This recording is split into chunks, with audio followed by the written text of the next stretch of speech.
Boa noite a todos. Muito obrigada por terem vindo aqui a esta sessão. Para nós é uma luta de há muitos anos a defesa dos direitos das crianças, o respeito pelo direito das crianças, também dos adultos que trabalham com elas. E para isso, para trabalhar um bocadinho, para conversar, para dialogar, enfim, para estarmos aqui a fazer esta discussão, nós pedimos ajuda a dois companheiros de luta há muito tempo, que é o João Riscado Nunes e a Regina Guimarães.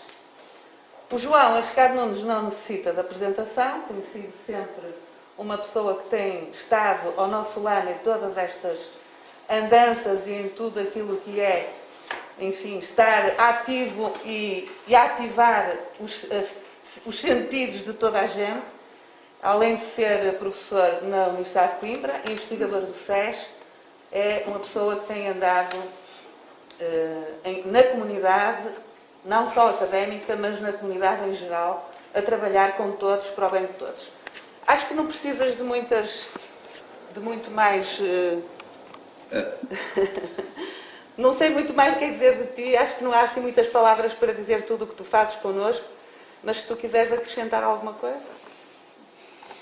Não, eu queria só... E agradecer-te ter estado... Em primeiro lugar, agradecer o convite para estar aqui. E queria também dizer que recebi este livro, enfim, um pouco antes de termos entrado neste processo de confinamento que nos obriga precisamente, entre outras coisas, por exemplo, a usar máscaras, que é confesso que é uma situação curiosa, que é esta de eu ter o privilégio neste momento de não ter de usar máscara, por estar deste lado, enfim, desta ligação. Mas quando recebi este livro, uma coisa que me chamou muita atenção foi algo que é explicado também no livro, que é ser um livro sobre os direitos das crianças, mas que é dirigido, de facto, enfim, é produzido e é dirigido aos adultos. E há boas razões para isso.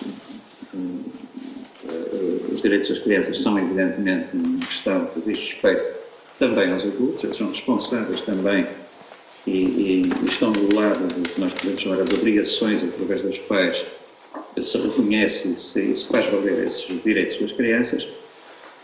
E procurei no livro com bastante interesse, enfim, li as diferentes partes do livro e, através da leitura, houve uma coisa que me chamou um pouco a atenção, uma questão que me chamou um pouco a atenção, que em alguns capítulos passa por uma certa dimensão. Há um capítulo que é dedicado a algo que está próximo daquilo que eu vou falar, e depois há um dos capítulos no final sobre os ladrões do tempo, que de facto me suscitou depois a ideia sobre o que é que eu poderia dizer sobre o tema sobre o qual eu nunca trabalhei diretamente, mas que de facto me apareceu no caminho em algumas das situações em que me encontrei, sobretudo como investigador.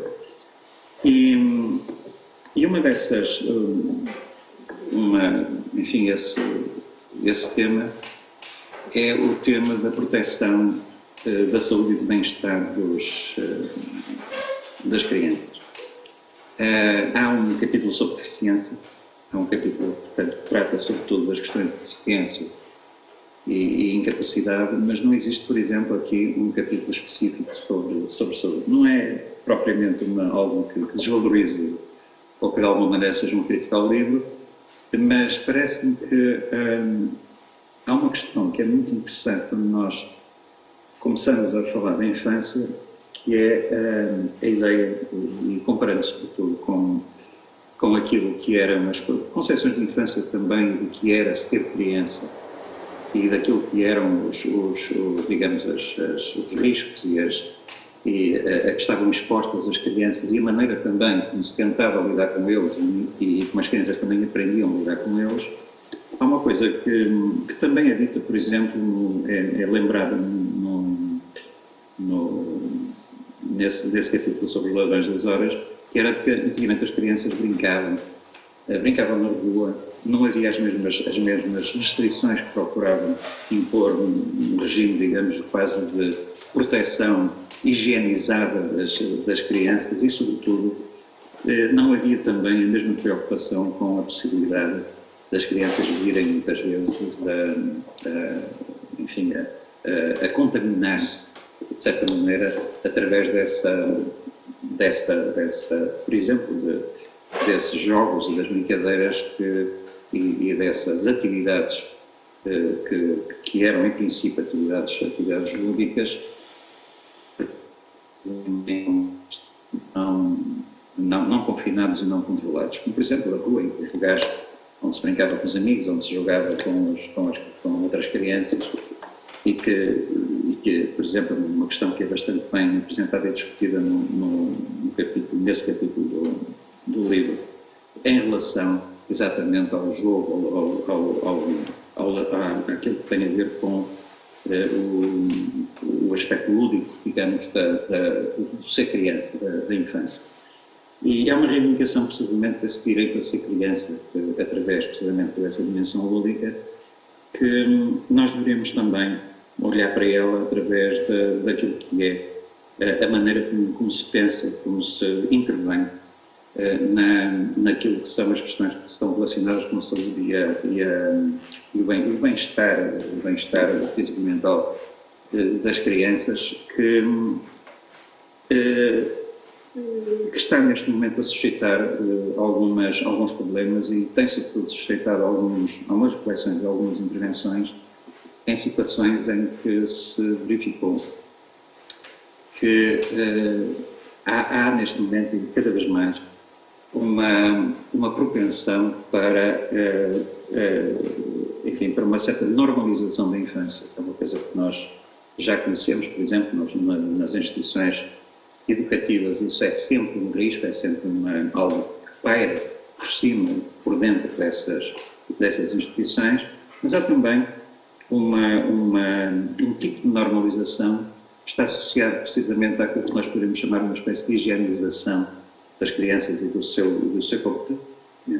E algo que tem acontecido em tempos recentes é que tem havido e este é algo que acontece em muitos países, com expressões diferentes, mas também acontece aqui em Portugal, é que começa a haver com frequência muito grande, começam a ocorrer situações em que aquilo que são as manifestações do que é próprio das crianças, toda aquela, digamos, a sua vivacidade, a agitação, por vezes, que as crianças manifestam, precisamente nos momentos em que se procura, precisamente, que elas se comportem como candidatos a adultos, digamos, por exemplo, nas escolas, há ali uma espécie, é como se estivessem a fazer o tirocínio para a idade adulta, através precisamente dessa disciplina que muitas vezes se encontra nas escolas, por exemplo, e em que certo tipo de comportamentos e certo tipo de reações são próprios das crianças, são muitas vezes tratadas como se fossem desvios, precisamente, a esse percurso de normalização que é próprio, que de facto se considera que é aquele que vai permitir à criança tornar-se mais tarde um adolescente e um adulto apto a viver também dentro da normalidade daquilo que se considera ser a normalidade das nossas sociedades, das sociedades presentes. E uma das manifestações talvez mais brutais disto, digamos, tem sido a criação de um conjunto de rótulos, se quisermos, que se convertem muitas vezes em nomes de novas patologias, que são depois utilizados precisamente para catalogar, para interpretar e descrever certos tipos de comportamentos e certos tipos de atos cometidos pelas crianças num contexto, por exemplo, escolar, ou num contexto de sala de aula, e que depois são, e muitas vezes também em contexto doméstico, e que são depois depois induzem depois a um processo que houve uma vez um sociólogo que lhe chamou a aquisição por parte dessas patologias das crianças. As crianças não adquirem a doença, a doença é que adquire as crianças. E, de certa maneira, elas passam a ter todo o seu comportamento interpretado a partir precisamente desses sinais. E uma dessas criações que tem suscitado muito debate também sobre exatamente se trata realmente de uma patologia, de uma situação patológica, ou se trata simplesmente de uma maneira de descrever aquilo que são certas características que se manifestam precisamente na atividade, por exemplo, no comportamento da criança em certos contextos, no contexto escolar. Muitas vezes há certos tipos de sinais que aparecem nesses comportamentos que são interpretados precisamente como sintomas dessas novas patologias.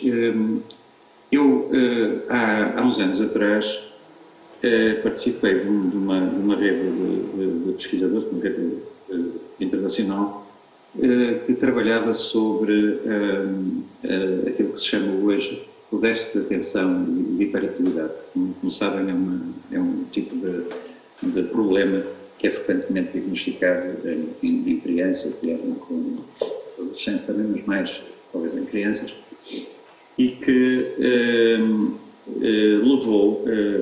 se transformou precisamente numa categoria digamos, de distúrbio mental, de distúrbio situado nas doenças, uma doença que podemos considerar comportamental, uma condição que afeta precisamente o comportamento e que depois de diagnosticada conduz depois a uma medicalização e que se realiza sobretudo através também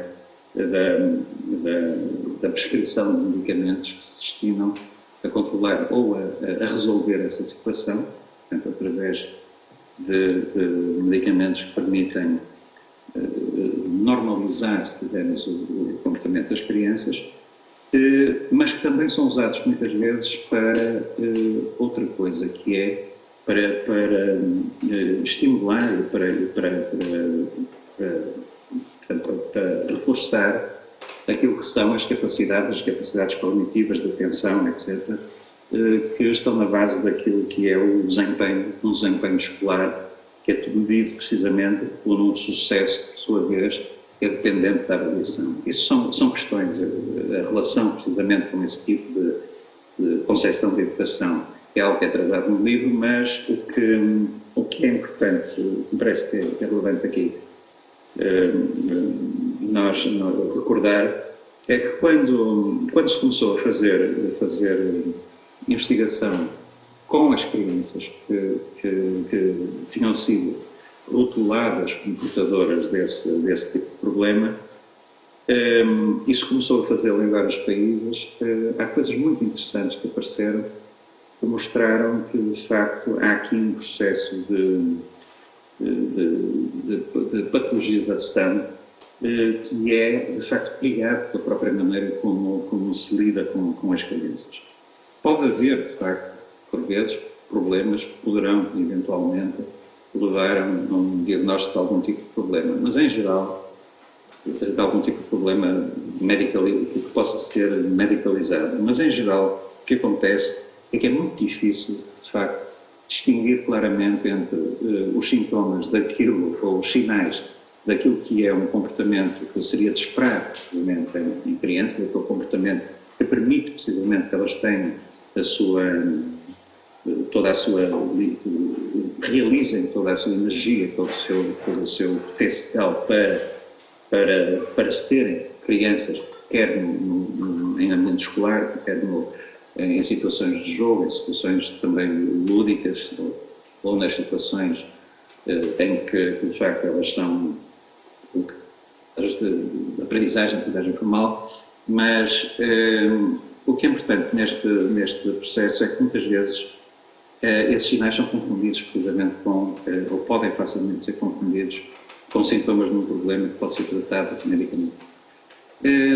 E recordo-me que nós, juntamente com colegas que tinham trabalhado com crianças nos Estados Unidos e na Inglaterra, notou-se uma coisa muito curiosa. Quando se via as entrevistas que tinham sido feitas, as conversas que eram feitas com as crianças, no caso da Inglaterra, as crianças, quando se lhes perguntava se elas sabiam porque é que tinham, que estavam a tomar o medicamento, porque é que tinham ido ao médico, elas diziam que era por causa de não se estarem a portar bem na escola, a dizer que tinham problemas de comportamento. E, portanto, aquilo ajudava-as a ter um comportamento melhor e ajudava-as também a ter enfim, a serem menos perturbadoras, digamos, da ordem própria da escola, que era basicamente o próprio vocabulário das crianças era para esta ideia. Quando vimos as entrevistas com as crianças e as conversas com as crianças nos Estados Unidos, que não sido entrevistadas nos Estados Unidos, o que é curioso é que o discurso delas é completamente diferente. A razão por que elas estavam naquele momento a ser objeto de uma medicalização através da administração, por exemplo, de medicamentos, era que esses medicamentos iriam permitir-lhes ter um desempenho melhor, iriam permitir-lhes ter mais sucesso, iriam permitir-lhes também, num ambiente altamente competitivo, atingirem precisamente patamares de sucesso, digamos, que eram aqueles que eram esperados pelos pais. Depois é muito curioso que quando fomos ver os sites das associações que eram principalmente constituídas por adultos, por pais, que tinham filhos que tinham sido diagnosticados com crianças que tinham sido diagnosticadas com o ADHD, portanto, o déficit de atenção e hiperatividade, uma das coisas que se verificava é que grande parte dos comportamentos que se podia observar nos próprios sites, naquilo que eram as intervenções e os testemunhos dos pais, correspondiam também, ou poderiam ser interpretados como sintomas exatamente do ADHD, ao ponto, por exemplo, de ter havido algumas das leituras que foram feitas que o ADHD provavelmente era um problema dos pais e não um problema das crianças. Mas ele aparecia realmente através de um processo que induzia precisamente a procurar a normalização das crianças dentro de um percurso e dentro de uma trajetória em que elas deveriam ser disciplinadas para, tanto na família como no contexto escolar, terem precisamente o desempenho de candidatos a jovens adultos responsáveis que estavam a interessar precisamente com aquilo que iria guiá-los no futuro. É claro que, felizmente, nem todos os contextos escolares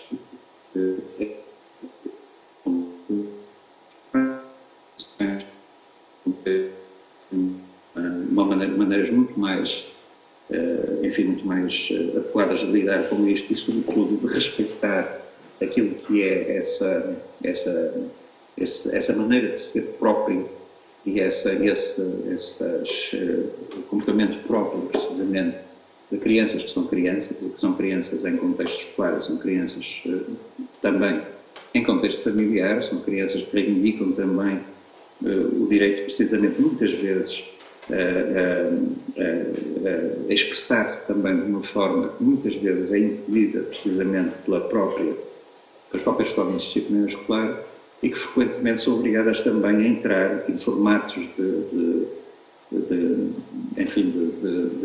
contextos pedagógicos que realmente são tendencialmente minimizadores e, portanto, baseados numa espécie de modelo único para vestir, que depois será, na medida em que haja, digamos, diferenças em relação a esse pronto a vestir, aquelas situações em que, de facto, ele não serve às crianças, isso será, muitas vezes, interpretado precisamente como um desvio que precisa de ser corrigido, e a correção desse desvio é muitas vezes feita através, precisamente, da medicalização.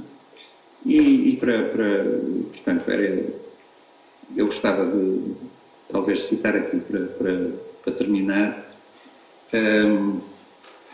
algo que está num texto que eu fui coautor baseado numa investigação precisamente sobre o tema que foi feita por uma colega que fez o doutoramento que eu acompanhei, aqui em Portugal, e que conclui, precisamente depois de ter acompanhado precisamente situações deste tipo com pais, com crianças e com profissionais de educação, em que ela diz que nesse texto, portanto, que eu fui coautor, diz-se no final que se constata a falta de envolvimento das próprias crianças e jovens em decisões sobre a sua saúde e a sua vida, isto é, parece que nem sempre são reconhecidos como cidadãos com direitos para além de necessidades.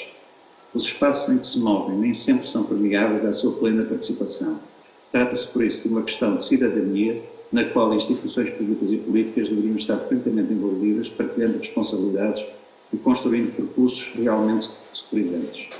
E eu acrescentaria também aqui que uma das coisas que aprendi também a ler na leitura deste livro, na reflexão sobre ele, foi que isto envolve também uma atitude e uma posição de respeito, de interlocução ativa para com os próprios protagonistas destes processos, os primeiros protagonistas que são exatamente as crianças. Portanto, era este um pouco,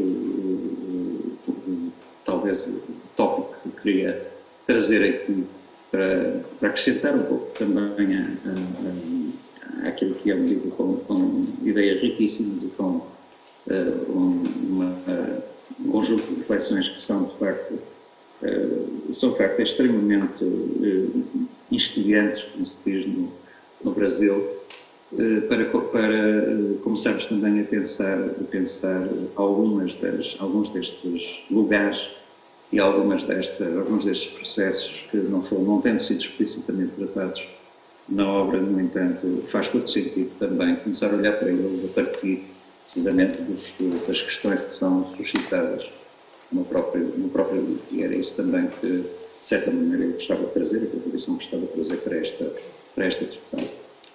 Obrigado.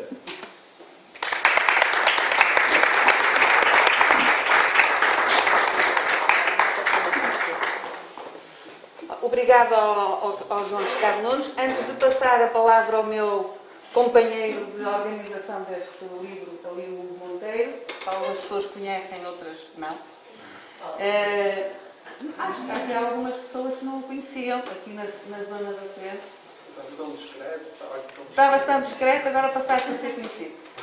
Portanto, antes de passar ali ao meu companheiro de crime, queria só dizer que vai apresentar a nossa convidada Regina Guimarães, que vai também dar um contributo para este debate e a quem desde já agradeço, ou agradecemos. Queria também dizer que estão online outros cúmplices, outros criminosos que estiveram aqui neste crime do trabalho com as crianças, a Sara Araújo, o Paulo Delgado e o Renato Borges de Araújo Soeiro, para não se confundir, que deram também um contributo para o livro, e também estão mais 2 autores que contribuíram para esta obra. Nós tratamos 10 dos 54 direitos das crianças e também está ali outro colega que chegou também cúmplice deste trabalho. Tratamos 10 dos 54 direitos das crianças, portanto faltam-nos 44. Estamos a faltar vários volumes para completarmos os 44 que faltam a trabalhar. E também dizer que nós não somos só cúmplices na academia, somos também, alguns de nós, ativistas, fazemos trabalho de terreno, fazemos trabalho com as crianças e, portanto, também agradecer a todas as pessoas que estão aqui e que também nos ajudaram a fazer este livro com os seus debates e com os seus contributos. Passava então a palavra ali ao meu colega. Então, boa noite a todos e a todas. Para além deste dispositivo em que somos obrigados e que eu não estou sozinho no texto, ainda possuímos um segundo dispositivo com o qual tenho alguma simpatia, que é o microfone. Parece que estou liberado Salva-me, apesar de tudo, ter que apresentar a Regina Guimarães, que é uma escritora, uma escrevente, é uma poeta, apesar de muitas das vezes recusar o rótulo, e principalmente é uma das mais incansáveis e teimosas reafirmadoras de todos os direitos. Portanto, é um gosto realmente poder ouvi-la e poder contar com a Regina na nossa barricada. Portanto, passo a palavra.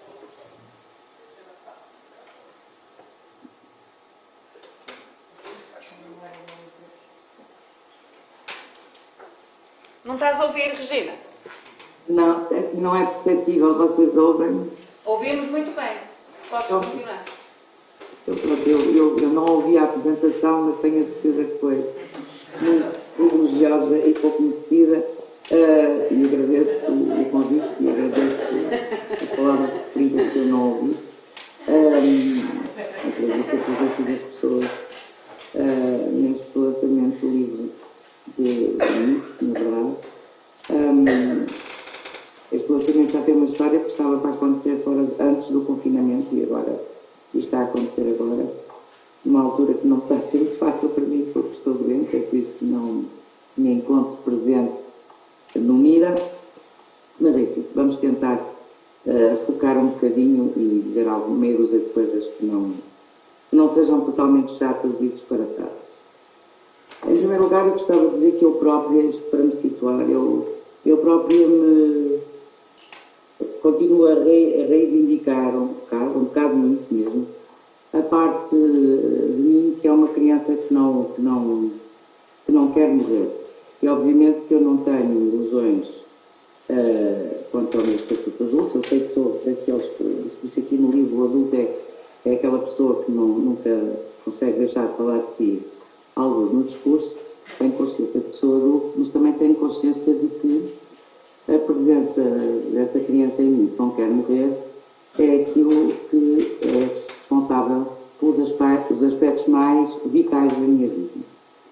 Portanto, é a partir daqui que eu deste pressuposto que eu pretendo falar-vos. E começaria com duas historietas, não são bem historietas, mas são evocações de situações. Toda a gente conhece um senhor estranho e extremamente fértil e inventivo chamado João Godard, cineasta, uma vez entrevistado por alguém, se alguém perguntava ao Godard, os filmes são muito interessantes, mas enfim, contam histórias, a gente sempre conta histórias, mas as histórias não têm princípio, meio e fim. E o Godard respondeu, tem, só que não tem nessa ordem. Essa é a primeira nota. A segunda nota tem a ver com um grande amigo meu, nós conhecemos através de um outro amigo, que é belga, que se chama Laurent Duxelles. Ele não trata de crianças especificamente, é um homem que batalha, tem batalhado galhardamente pelos direitos dos sem-abrigo. E esse senhor, para além de militante dos direitos dos sem-abrigo, é poeta e é artista e é performer e é uma data de coisas assim. E ele faz uma coisa muito engraçada, que são poemas que são inteiramente constituídos por títulos de livros. Então eu pensei que era engraçado começar a falar deste livro a partir dos títulos dos capítulos.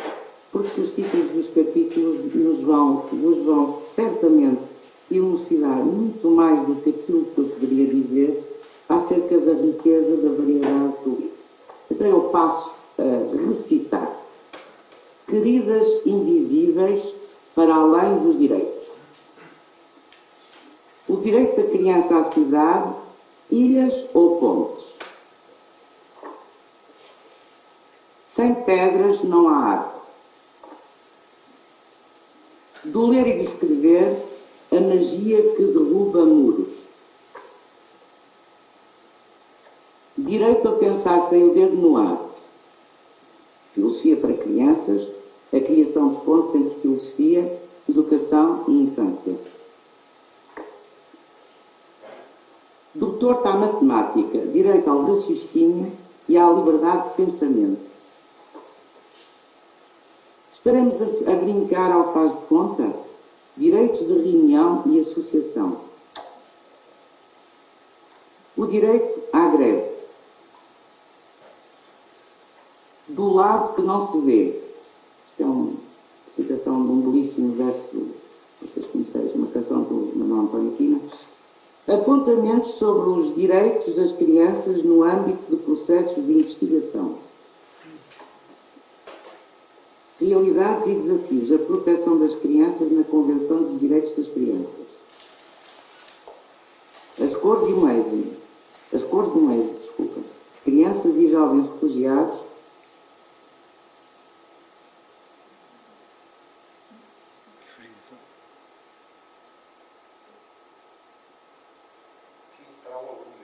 Defeitos especiais da avaliação. Para reclamar o direito às palavras caras. Uma conversa com Pedro Lamarche. E, aliás, é este último capítulo que me fez sentir no direito de fazer este pequeno exercício, porque, na verdade, o livro da Maria José, organizado por Maria José Monteiro, é um livro que acaba com uma longa conversa sobre poesia com um conhecido exato da nossa classe. Ou seja, a presença, a preocupação com a poesia no livro, não apenas a poesia dos livros publicados, mas a poesia de cada dia, a poesia que é a porta para a liberdade, é um dos fios condutores deste livro. Este livro, com estes capítulos todos, estas pessoas todas a escrever, é um livro muito agradável, porque, ao contrário do que acontece com os livros muito sérios e os académicos, este é um livro que muito facilmente a gente pode abrir numa página qualquer e ler. Eu gosto muito de livros assim.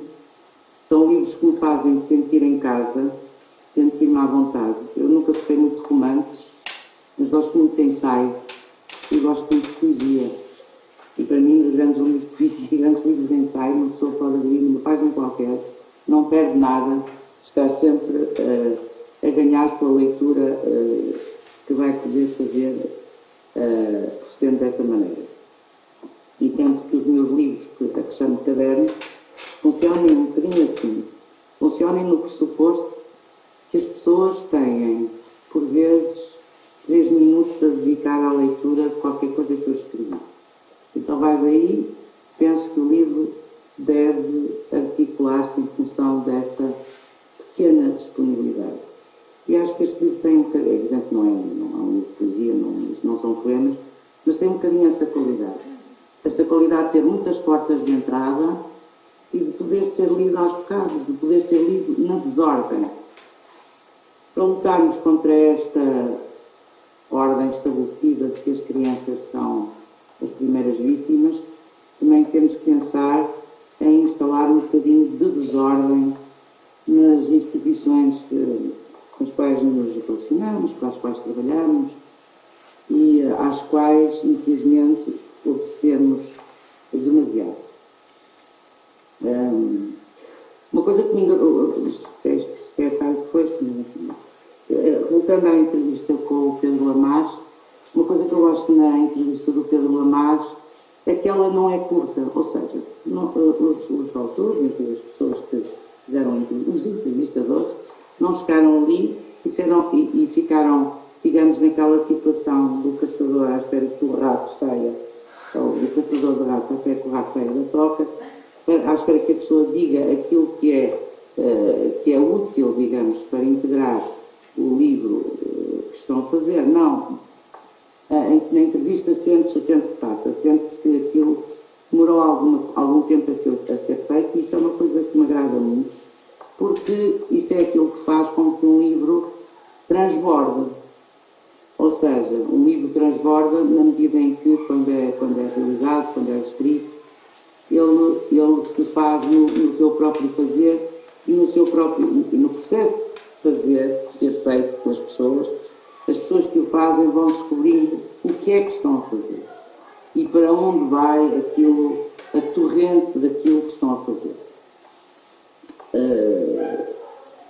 Uma segunda coisa, uma coisa que não quero que vocês desculpem, eu estou com imensa dificuldade em tocar. Se eu disser muitos disparates, peço que me mandem calar, porque também não tiveram mal nenhum deles, não precisam de curar. Se eu estiver a dizer coisas incompreensíveis, eu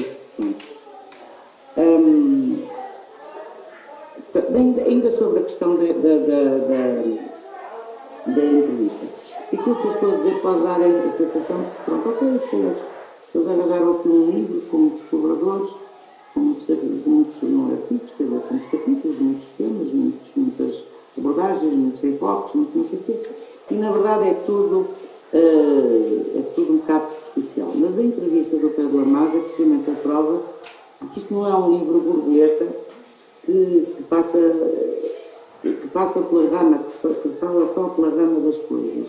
Isso para mim agradou-me muito, porque um livro chamado Direitos das Crianças, um título que começa assim, é uma coisa que me levanta logo bastantes suspeitas, embora eu saiba, obviamente, que isto de direitos e deveres pode parecer fora de moda, mas a gente sabe que as bruxas não existem, mas lá que as há, e portanto convém sempre manter um discurso, digamos, ativo, criativo e reativo e construtivo e desconstrutivo acerca destas coisas dos direitos e dos deveres, porque até relativamente àqueles direitos mais vezes são evocados, que são os direitos humanos, existem grandes desvios de interpretação relativamente ao espírito que presidiu à sua redação, de tal forma que hoje em dia os direitos do homem e do cidadão fazem com que aparentemente os humanos só possam ser humanos e cidadãos na medida em que o Estado os autoriza a serem isso, não é? A serem humanos e cidadãos, quando na verdade a Declaração dos Direitos do Homem nasce da necessidade dos indivíduos se defenderem da tirania, a possibilidade de se defenderem da tirania.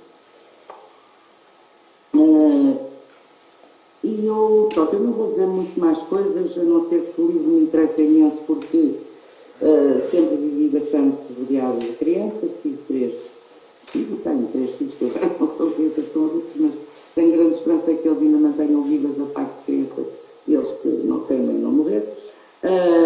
E tenho muitos netos e tenho, sobretudo, os filhos dos meus amigos, que não são tantos como eu gostaria, mas que são alguns. E com a idade que tenho visto crescer esta malta toda.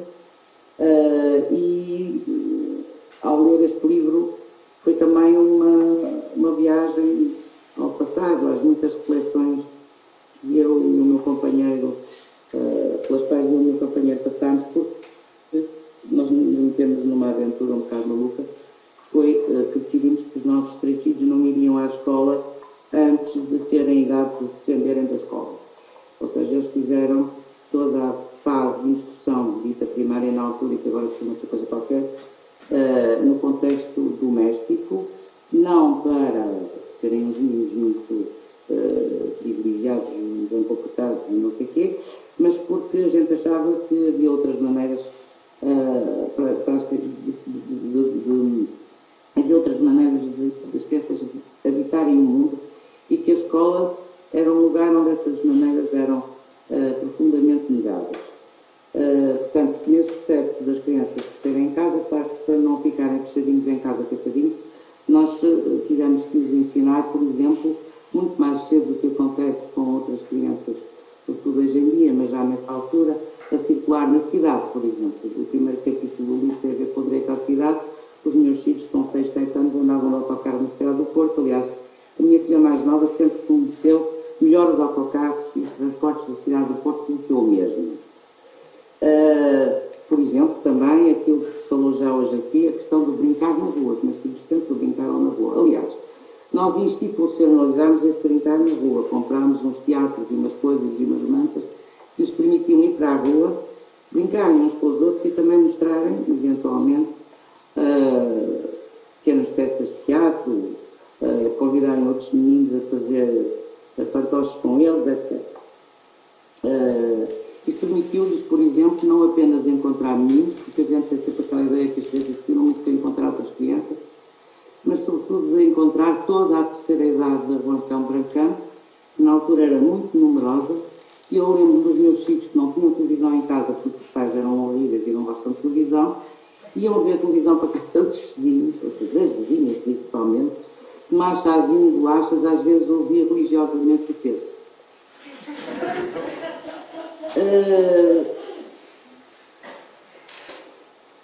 Há pouco eu estava a dizer, eu tenho 3 filhos, eu tenho não sei quantos netos, eu tenho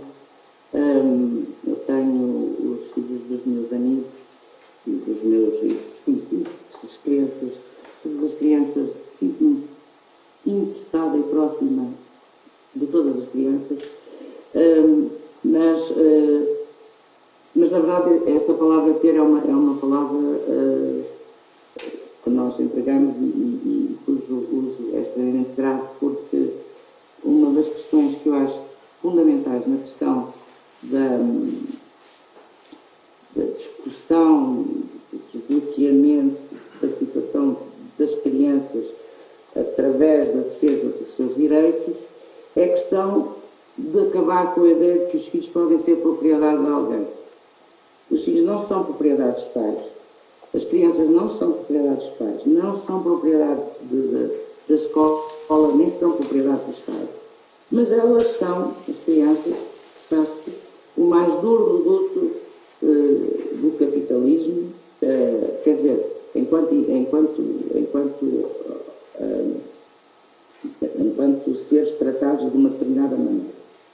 E o capitalismo transforma o ser em ter, as pessoas em coisas e faz isso com as crianças de uma forma absolutamente violenta, de maneira a que elas, mais tarde, sejam bem comportadas e possam ser cidadãos que não arrebitem cachimbo e que obedeçam a ordem estabelecida.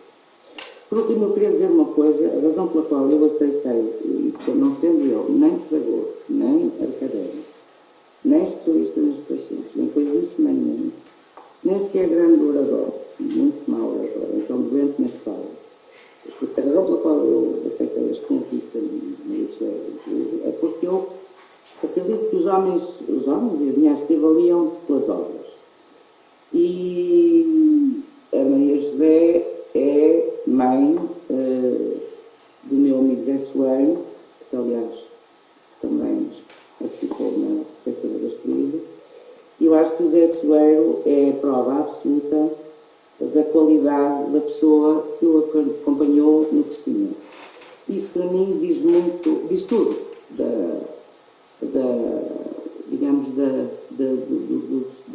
acerca da credibilidade do que está por trás destas páginas.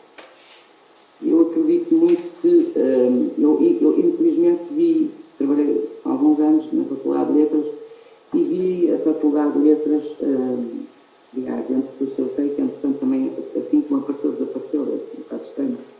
Toda uma zona, digamos, toda uma zona curricular que tinha a ver com pedagogia, didática, etc. Eu sempre me espantou muito que aqueles colegas que a gente tinha eram pessoas que praticavam, por exemplo, formas de avaliação absolutamente aberrantes, que eu acho que já nem conheci no tempo do fascismo. Eu vigiei exames desses colegas, portanto sei do que é que estou a falar. E que essas pessoas eram de uma natureza tal que eu acho que se lhes pusessem um bando de crianças à frente, elas fugiam a 7 pés. Portanto, qualquer coisa que essas pessoas pudessem dizer sobre crianças, ou sobre escolas, ou sobre ensino, ou sobre coisas desse género, para mim não tinha a menor fiabilidade. E pronto, e com isto me calo, porque já estou a ficar mesmo um bocado eu próprio baralhada por causa da febre, e espero que o nosso debate seja muito profícuo. Acho que houve uma série de ideias que foram faladas no início aqui desta sessão, que são muito importantes, a ideia da normalização, a ideia da higienização, e eu acrescentaria a ideia da ghettoização. Nós estamos a viver num mundo em que, para além das crianças estarem aparcadas em uma espécie de campos de concentração que se chamam escolas, ainda por cima essas escolas são escolas em que as crianças estão socialmente divididas consoante a sua origem social. A ghettoização da escola pública é uma coisa que não tem explicação, que existe, que prospera perante os nossos olhos, e na qual, infelizmente, os professores são os grandes artesãos. Bom, não vou dizer mais, porque já é suficientemente, suficientemente polémico e matéria mais que bastante para uma conversa que eu espero tenha a ser animada, embora tenha imensa dificuldade em perceber o que se diz desse lado. Pronto, e passo a palavra à Obrigada, Sara. Regina. Não, é muito rápido. Eu queria dizer... Tens que vir para aqui, porque senão as pessoas não... Trocas comigo. Ok. Eu queria dizer que a história deste livro, aliás, como grande parte da história que se faz, da história que aparece e da história que acontece, para além do nome dos organizadores, tem o nome da Luísa Matos, que transformou este livro num objeto que ele é. É um objeto lindíssimo. Aliás, projetado também e replicado nos cartazes, que depois vocês podem ver por aí. É realmente um luxo de que poucos se podem gabar. Este livro deve a Andreia Peniche pelo seu contacto também com a editora, que nos permitiu também publicá-lo num tempo breve. Achávamos nós depois que era breve, entretanto fomos traídos por uma pandemia, e deve a cada um e a cada uma dos autores que aqui estão, com muitas das vezes menos destaque do que o organizador e a organizadora, e isto por vezes é uma injustiça. Não vos queria amassar demasiado, queria contar-vos, recordar-vos uma pequena história que me foi contada, porque não aconteceu comigo, um antigo professor meu, que contava em relação ao filho. Na altura ele estava a tentar, clássica cena, a tentar convencer o filho a comer a sopa. O pai, com 5 ou 6 anos, era obrigado a comer a sopa. E ele dizia que não comia a sopa. E o pai dizia que ele tinha que comer a sopa. E a tal altura o pai resolveu impor-se de uma forma mais afirmativa e dizer: não, comes e comes mesmo. E ele levantou-se da mesa. Eu, então, mas onde é que tu vais? E o filho responde: vou telefonar para o SOS Criança. A historinha era passagem, digamos, para duas coisas muito breves também que vos queria dizer. Uma delas tem a ver com a circunstância também deste livro. Ele realmente sai, penso que foi em fevereiro, não foi? E depois é apanhado pelas circunstâncias que nós hoje conhecemos. E hoje temos um livro, hoje a ser oficialmente lançado, um livro sobre direitos das crianças, numa altura em que, por muitos motivos, os direitos das crianças estão a ser pisados como nunca. Provavelmente, nós, grande parte das vezes, teremos pouca consciência acerca daquilo que está a ser pedido às crianças e em que circunstâncias é que está a ser pedido às crianças. Portanto, não é só a questão do resguardo social, do distanciamento social, que no campo específico da infância basta nós fazermos aquele exercício básico da empatia, de nos lembrarmos quando tínhamos 6, 7, 8 anos e, portanto, estão permanentemente de castigo.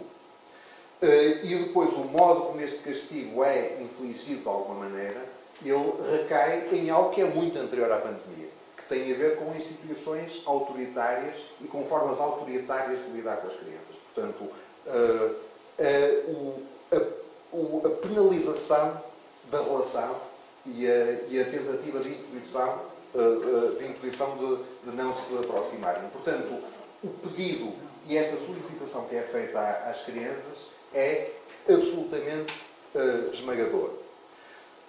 Uma segunda circunstância também deste livro enfim, que eu espero que ele possa também interpelar de alguma maneira, tem a ver com o facto, com a minha cumplicidade antiga com a Maria José, e que tem a ver com a certeza que está um pouco, aliás, reconhecida tanto na Regina como no João Arrascado Nunes, acabam de frisar um pouco isto também, que é qualquer um de nós recusa a ideia de que é preciso celebrar qualquer coisa em torno dos direitos. Portanto, os direitos não se celebram. Normalmente, quando se celebram, é sinal que já estamos em falha em relação aos direitos. Portanto, os direitos assentam naquilo que são o registro concreto, e é esse registro concreto que muitas das vezes acusa e faz a própria celebração dos direitos como qualquer coisa estranha, qualquer coisa esquisita. Demasiadas coisas se fazem contraditórias e, para não dizer pior, com o nome de direitos humanos ou com o nome de direitos das crianças. Portanto, penso que é preciso frisar também esta ideia de direitos das crianças interpretados pelos adultos. Nós assumimos um pouco esta contradição, porque achamos que os adultos devem pensar realmente, pensar com olhos de ver e ouvidos de escutar aquilo que é o modo como se relacionam também com as crianças, o modo como interpretam, às vezes tão contraditoriamente os seus direitos, e, portanto, lançar um desafio à Maria José e a quem nos quiser acompanhar também, que é virar o bico ao prego. Mais uma vez, virar a história ao contrário. Eventualmente, havemos de fazer um volume a ser lançado sem pandemia, com os direitos dos adultos interpretados pelas crianças. É preciso dar-lhes a palavra. Finalmente, uma última nota, é devida e repetida e reafirmada a ideia de que a palavra infância é etimologicamente, portanto, ausência de logos, ausência de palavra, e, portanto, era uma etapa que supostamente deveria ser institucionalmente interrompida o mais possível. A história das instituições é a história da interrupção da infância. Interpretar de uma forma adulta os direitos das crianças é também, a meu ver, deixar falar aquilo que não é institucional, portanto, deixar falar o silêncio que ainda habita em nós. A infância que ainda habita em nós. Neste caso, duas pessoas, por acaso provenientes da academia, que por acaso ainda gostam de livros, por acaso ainda gostam de os lançar, por acaso não gostam e repudiam aquilo que são os rankings da publicação científica, e etc., e gostam do objeto palpável do livro, e por isso, quero dizer, a minha única função é, dando lugar e dando palavra à infância em mim, à infância etimológica em mim, agradecer-vos e ficar em silêncio.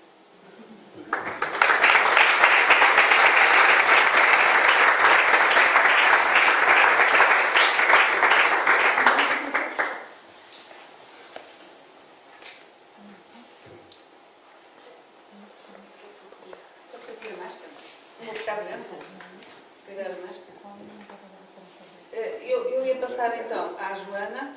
Antes de passar à Joana, retomar só uma ideia do João Arrascado Nunes em relação aos ladrões do tempo, que é um dos temas fortes do trabalho que temos vindo a desenvolver e que tem a ver com o facto de nós acharmos que todos nós temos tempo, muito tempo, desde que nos levantamos até que nos deitamos. E temos tempo, muito tempo livre, desde que nos levantamos até que nos deitamos. Depois preenchemos-lo com atividades obrigatórias, não é? Desde almoçar, as atividades de dormir, tomar banho e a seguir as crianças, nessas atividades obrigatórias, têm um tempo de escola, que é um tempo curricular preciso que vem na lei, que são 5 horas por dia. Mas elas, de facto, passam na escola muito mais tempo do que essas 5 horas. E, portanto, nós adultos roubamos às crianças o tempo livre porque não deixamos que elas decidam sobre o que fazer quando acabam a atividade obrigatória. E, portanto, esta questão do ladrão do tempo tem a ver com, e que o João Ricardo Nunes chamou a atenção, a Regina chamou de uma outra forma a atenção, que foi vocês arranjaram tempo e vê-se que há aqui um tempo na conversa com o Pedro Lamares e com a discussão que nós fomos tendo. E de facto, os ladrões do tempo somos nós, não é? Porque as crianças não roubam tempo a si próprias. Nós começamos por roubar tempo a nós próprios, porque, enfim, temos necessidade de estar sempre ocupados a fazer coisas, e queria só dizer que aceito o desafio de as crianças interpretarem os direitos dos adultos. Estou mortinha para ver como é que vamos fazer isso, mas vamos a isso. Passo então a palavra à Joana e agradeço mais uma vez a vossa atenção. Então, a Maria José e o Hugo acharam que esta coisa muito online ia ser um bocado penoso para todos e, portanto, ontem disseram, pá, diz só qualquer coisa porque a fisicalidade é importante. E eu pensei, tipo, sim, é importante e na realidade acho que é aí o ponto onde eu me ponho em relação às crianças e se calhar queria só falar um bocadinho sobre isso, sobre o físico, ou o corpo e a cabeça, não é? E vinha para cá, estava no carro super atrasada e estava a pensar, tipo, mas eu não me identifico nada com esta ideia de a criança oprimida ou vítima ou necessidade de nós, enquanto protetores dos seus direitos ou porta-vozes. Estava a pensar porque é que eu não me identifico, então o que é que ela é? E pronto, foi instantâneo. As crianças são mestras. Para mim, as crianças são mestras e mestras da minha necessidade de sentir e da nossa necessidade enquanto seres humanos de voltar ao corpo, voltar a sentir e voltar a habitar-nos a nós mesmos. E como dizia o Paulo Freire, não sermos seres para os outros e sermos seres para nós mesmos. E acho que as crianças nos ensinam isso muito bem. Ensinam isso muito bem através, por exemplo, do não, que é uma coisa que elas sabem dizer muito facilmente. Não só as crianças, mas os jovens. Eu trabalhei bastantes anos com jovens e calho sempre com jovens em risco de abandono escolar, em ensino profissional, portanto, assim, jovens fáceis. E a coisa que eu mais ouço é não, ou setora, agora não dá, ou vou vazar, esqueça lá isso, ou jovens sentados do lado lá da sala. E eu penso que é bastante chato para mim isso acontecer, mas fico sempre contente que hajam jovens na sala que se oponham a estar passivamente a ouvir aquilo que eu tenho a dizer e a assimilar alguma coisa que supostamente eu é que sei e não eles. Pronto. Então, e sobre isso, queria só dizer uma coisa que eu li hoje do Ruben Alves, desculpem estar a baixar, mas que eu gostei bastante e que ele diz... Onde é que elas estão?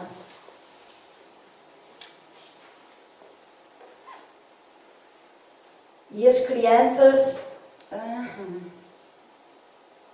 Desculpem. Vou ter de ser melhor a fazer apontamentos. Ou então vou abandonar o Ruben Alves. Acho que vou abandonar o Ruben Alves para já.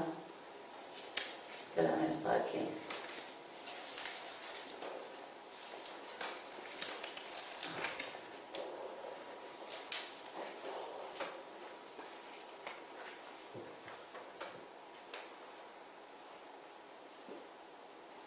Olha, no encontro com o Ruben Alves, eu depois peço imensa desculpa, mas ele diz qualquer coisa como que a criança, ou seja, o educar não é educar a cabeça das crianças, mas educar o corpo, porque é através da educação do corpo que educamos a viver, à vida. E sobre a vida, eu acho que este livro, eu discordo um pouco, não discordo, mas fiz um exercício diferente da Regina, que foi o de ler 100 páginas quase de rajada, só porque foi ontem, então eu achei que devia ler qualquer coisa, porque eu tinha lido, na realidade, assim, aos bocadinhos, como dizia a Regina, mas o exercício correu super bem, e correu super bem por causa da Luísa, Porque o exercício de ler tudo seguido é um exercício de imersão intelectual que não custa nada, pelo contrário, mas depois, de repente, abre-se a página, acaba o texto e tem um tracinho, que é assim um tracinho tipo que nos leva assim um ar qualquer, e depois tens imagens, e eu aconselho-vos a lerem assim 2 textos de uma vez, só para sentirem essa leveza do que é das passagens dos textos. E eu agradeço mesmo à Luísa por isso, porque foi a designer e foi a autora destas imagens, e também aos artistas que, no fundo, se há comparável às crianças, são os artistas, e acho que só às crianças e aos artistas é que é dada esta possibilidade de ócio, a possibilidade de fazer, de ser livre, não é? Os artistas são aquelas pessoas que não fazem muita coisa ou que têm muito tempo ou muita liberdade, e esse ócio é exatamente o oposto do negócio, não é? E portanto, se calhar, daí a escola nos manter tão afastados da cabeça e a mente do corpo. E acho que é mesmo preciso voltar a ver as crianças como mestres. E já agora, depois, uma coisa que me ficou, que foi do Francisco Tonucci, que é a Inês e o Teixeira Lopes que falam, que é um investigador. Esta coisa deixa-me nervosa, estou sem água na boca. É um investigador italiano. Muito obrigada. E esse investigador italiano diz qualquer coisa como que criarmos cidades que sejam aptas para as crianças estarem, para as crianças poderem viver, que sejam boas para as crianças, é criarmos cidades que qualquer ser seja bom de estar. Seja ele uma pessoa com algum tipo de deficiência, uma pessoa com algum tipo de não normalidade, e as crianças são muito boas a ditar-nos o tipo de cidade que é realmente democrática e realmente boa para todos os seres poderem habitar. Isto levou-me, acabo só com uma historinha, para uma história que eu não sei se foi o Zé que me contou, ou se foi alguém que me contou, até pode ser da Maria José, acho que não foi o Hugo, embora conte muitas histórias boas, mas é de uma criança que está na escola e a dada altura a professora está-lhe sempre a dizer que o elefante não é cor-de-rosa, o elefante é cinzento. E, portanto, ela tem que parar de desenhar os elefantes a cor-de-rosa e tem que começar a desenhar os elefantes a cinzento.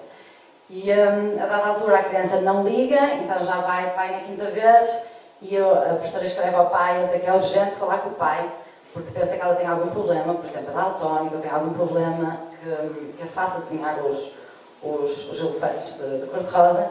Então, o pai chega à escola com a filha, e a professora explica ao pai que há um problema porque a criança não sabe de que cor são os elefantes. Então o pai pergunta à filha: então filha, tu não sabes de que cor são os elefantes? E ela: não, mas de que cor é que são os elefantes? São da cor que a professora quiser.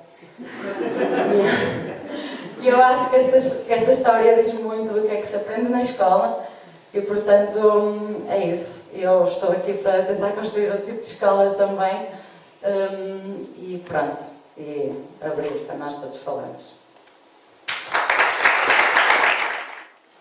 Paulo, querias... Posso? Ok. Não, é só dizer para até estas escolas de som e acreditem que quem está deste lado a ver-vos na sala com esta luz e com este som mortiço, todos mascarados, tem um aspecto de uma reunião subversiva altamente perigosa, devo dizer. Quem sabe para mudar algum regime, não sei, mas de facto é o aspecto que tem quem está deste lado. Eu gostava só de dar, enfim, uma nota relativamente à participação das crianças e dizer que a participação das crianças é um pouco, faz lembrar uma história que é aquela de uma criança que andava a rondar um quarteirão há muito tempo, até que alguém lhe pergunta, interpela e pergunta: mas o que estás aqui a fazer? E ela responde: bem, eu fugi de casa, É assim, então porque é que estás a rondar o quarteirão, porque é que estás sempre no mesmo círculo? E ela responde: bem, os meus pais não me deixam atravessar a estrada. E é um pouco isso que se passa com a participação das crianças. É um direito que aparece consagrado, mas que não se concretiza, de facto. Passados 30 anos da Convenção dos Direitos da Criança, mais de 30 anos da Convenção dos Direitos da Criança, a verdade é que a participação parece um desses direitos que são formalmente bonitos, mas que tardam em passar à realidade, ao concreto, e a dificuldade na tomada de decisão, na influência na tomada de decisão parece evidente nos dias que correm ainda. Há um autor que diz, Landi, que diz que, de facto, no que diz respeito à participação das crianças, nós lentamente, gradualmente, tendemos a reconhecer o espaço para essa participação, um espaço amigável para que a criança exprima o seu ponto de vista. Tendemos também a reconhecer a sua voz, uma voz singular, com a cultura própria. Mas tudo isso é o tal andar em círculos, não é? Porque depois é preciso garantir que essa voz chegue a uma audiência que tem poder, alguém que tenha poder, de facto, de escutar aquela voz e que tenha poder de decisão. E, finalmente, é importante que essa voz tenha influência e que seja capaz de influenciar a tomada de decisão, que seja verdadeiramente escutada. E é por isso que este livro ainda surge com este título, e é por isso que este livro é necessário, ainda nos dias que correm, para ver se, de facto, a criança realmente foge e é capaz de atravessar a estrada. Porque não? Obrigado.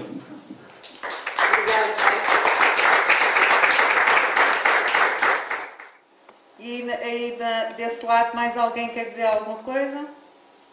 Eu só não sei, eu não consegui ouvir, claro, agora ouvi muito bem, mas o que se disse na sala, mas daquilo que eu vi, acho uma ideia muito boa fazer um trabalho que seria qualquer coisa do género, os direitos do homem trocados por miúdos. Acho muito bem, porque mais, Já temos que... talvez tentar que as crianças consigam escrever aquele texto de uma maneira que o perspective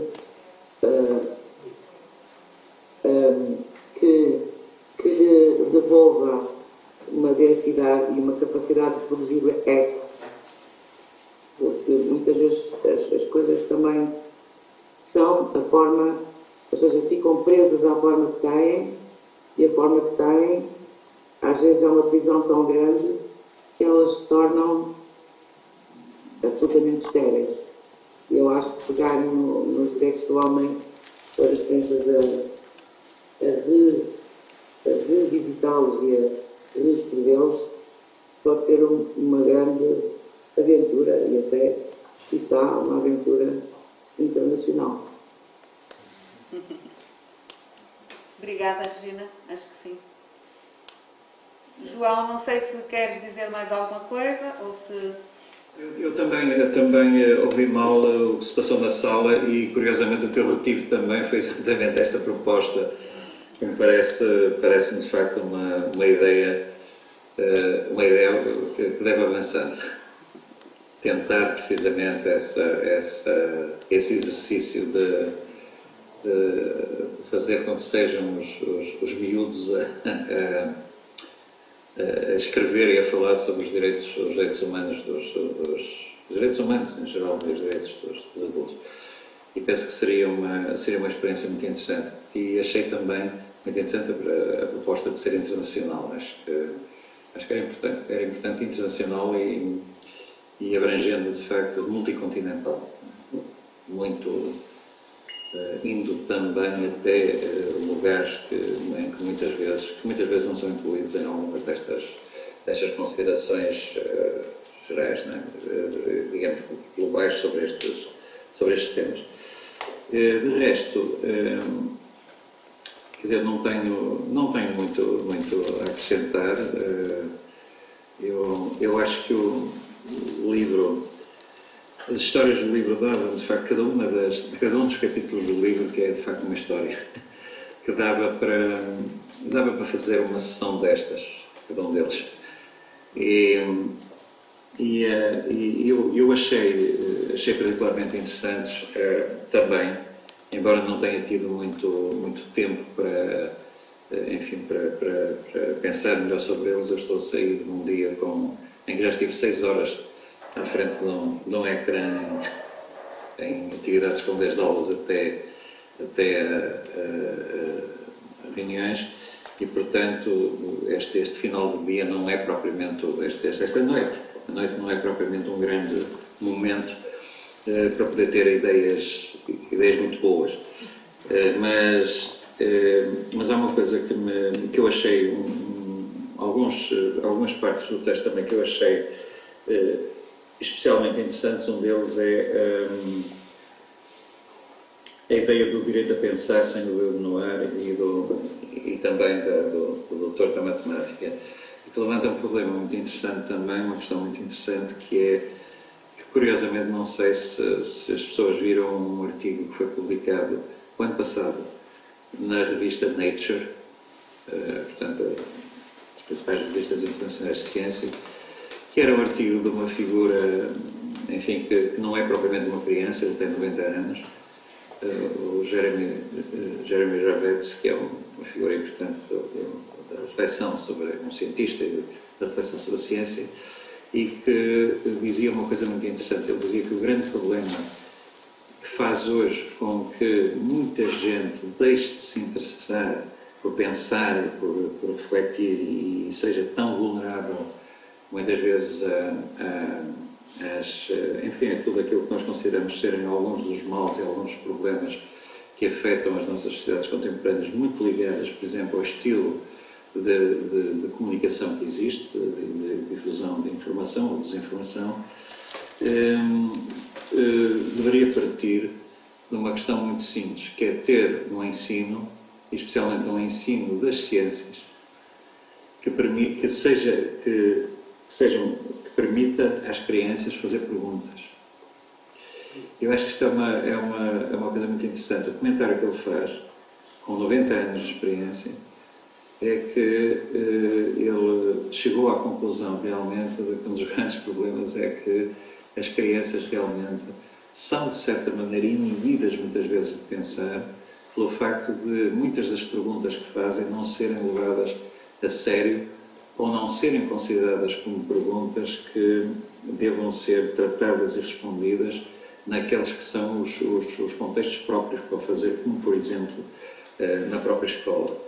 E que isso ajudaria precisamente a criar um outro tipo de relação com o mundo e um outro tipo de relação com o saber, mas que exigia também um respeito muito grande por aquilo que é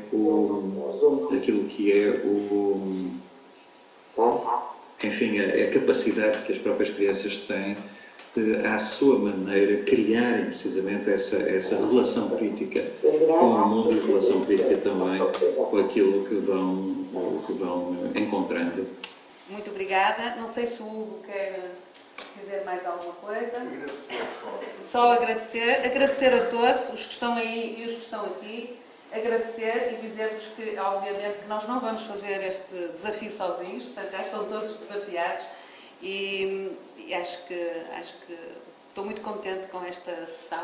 Quero dizê-lo que acho que é muito importante para nós, quando nos dedicamos, eu já me dedico a esta temática há pelo menos 47 anos, já é um bocadinho, e sentir que os colegas, os amigos e as pessoas que conseguem ainda ler-nos e ainda dar-nos força e alento para continuar, é muito importante, e acho que foi um bom desafio. Eu fui ameaçada quando era mãe, ainda muito jovem, e levava os meus filhos para o infantário. Fui ameaçada que, se não portasse bem, ia para o infantário de velhinhos.